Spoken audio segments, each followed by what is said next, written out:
In this video, we'll talk about reflection, how to arrive at acceptance and move on from there.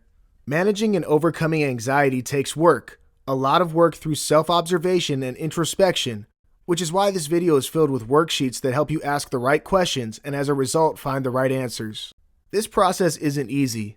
It isn't quick either, but we guarantee that the rewards are long-lasting and worthy. In this chapter, we speak about reaching a place where you can accept your current situation and plan. We provide guidelines that help you reflect and reassess your situation, the reasons for it, and ways to manage it too. The first step to the process is to monitor your body's responses to events that bring on your anxiety. This step is vital because sometimes people don't realize they're going through an anxiety attack until they begin to experience some physical components of it. Once you are physically aware of what your body is going through, you can track your feelings and observe their relationship with each other. Finally, we show you how to become more aware of your present state of mind. We show you how to accept it and move on from there. Understanding your body signals. Daisy is a bit taken aback when her doctor diagnoses her with anxiety.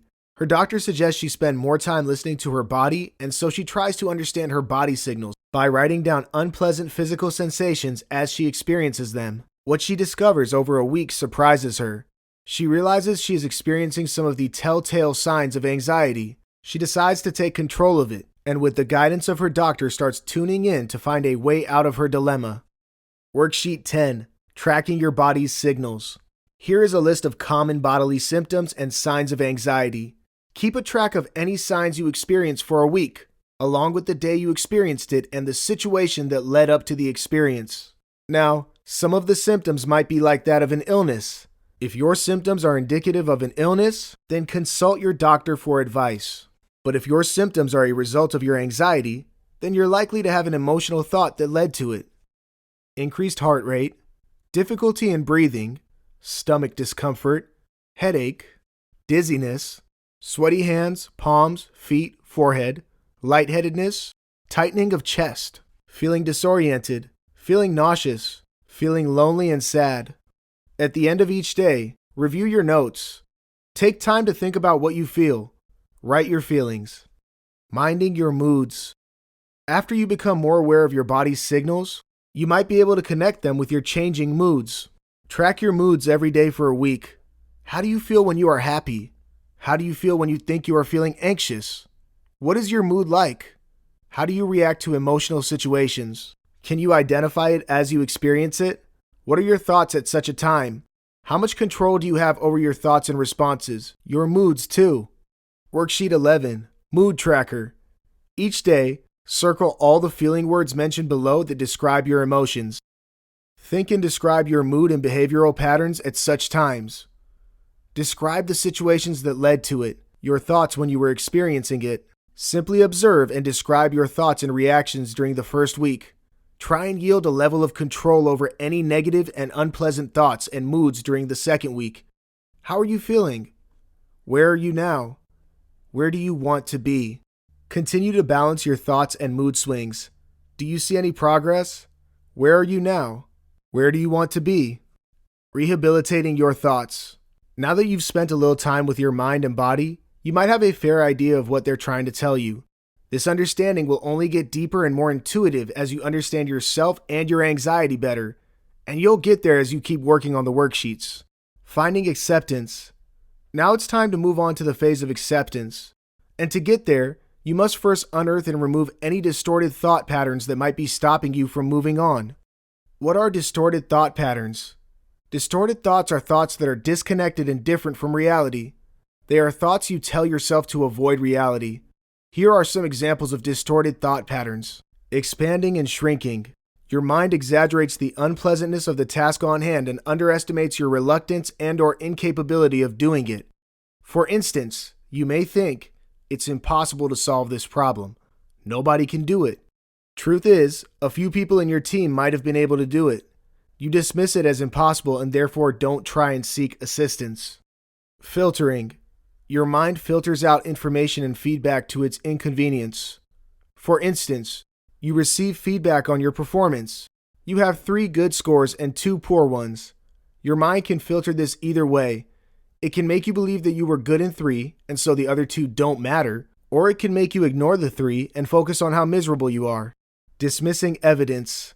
Your mind discards evidence that may challenge its negative narrative. For instance, you are preparing for an exam and are worried that the lessons you skipped might end up in the paper. And so, your mind dismisses it by believing it already knows that those lessons will be ignored. Generalizing. You look at a single, unpleasant incident and decide that the event represents a general, unrelenting trend. For instance, you tell your friends that they are never there for you and are always late when they might have missed a few events and are caring and punctual people. Presumptuous. You assume that you know what others are thinking without confirming it with them. For instance, you take it for granted that the other person might be okay with your choice of decisions for them. Emotional reasoning. If you're feeling something, then that is the truth, the reality. For instance, if you're afraid of something, then it must be dangerous for you. If you don't like working on your anxiety, then you believe that you cannot overcome it and therefore must settle with it. Unreliable forecasting. You assume a negative thought will manifest into reality. You fear driving, and so you convince yourself that you're likely to meet with an accident if you drive. Overcoming any distorted thought patterns. Worksheet 12. Distorted Thoughts Tracker. Reflect on the above table. Take time to truly reflect on each pattern. And when you are open and ready, spend time to check if you display any of them. You can also ask a close friend or relative to give you their honest opinion. Once you identify a pattern, mindfully try and avoid this every time you catch yourself falling into the trend. Again, seek assistance from loved ones if you can. Tracking your thoughts and looking for distortions in them helps put things in better perspective, which in turn starts improving your mood and reduces anxiety. So, stay honest and patient, assessing your present and preparing a plan for the future.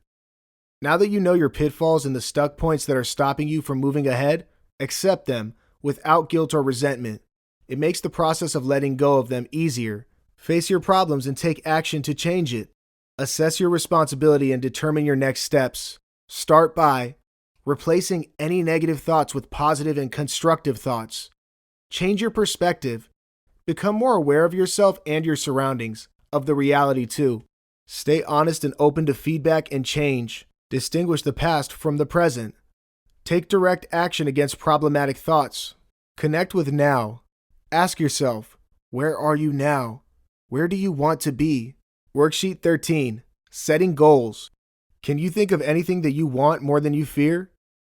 Your example could be anything from investing in a property, becoming more fit, creating stronger social ties, or it can be facing your fear itself. If you can't think of anything right now, don't rush through.